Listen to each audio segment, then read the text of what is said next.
sûr, tout le monde est riche intérieurement. Mais lorsqu'on parle déjà des richesses matérielles, ça c'est une question de mental et d'ambition. Déjà, quand tu es né, tu as tes ambitions. C'est-à-dire, ceux-là qui veulent être des docteurs, avocats, des chauffeurs mécaniciens, etc. Et toi, tu as ton ambition de devenir millionnaire.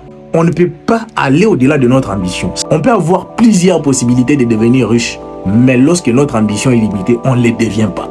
Pourquoi? Parce que le fait de vouloir plus, c'est ça qui crée la fortune dans la vie d'une personne. La moralité de cette histoire, c'est que fais ce que tu sens faire le mieux, c'est-à-dire concentre-toi sur tes capacités. Utilise ta richesse intérieure pour donner le meilleur de toi-même. Tout le monde ne peut pas être riche matériellement sur la terre parce qu'il faut créer l'équilibre.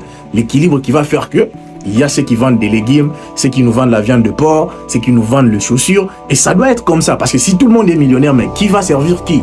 Donc, on se contente de faire ce qu'on est capable de faire le mieux dans notre vie. C'est ce qui est important.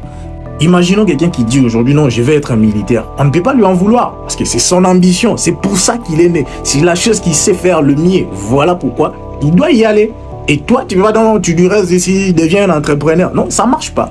Pour vivre mieux dans tout ça, utilisez tes richesses intérieures. Sois toi-même, tu verras que tu n'auras pas beaucoup d'argent, mais tu vivras très mieux, plus même que celui qui a beaucoup d'argent. Laisse-nous un like, n'oublie pas de t'abonner, c'est gratuit.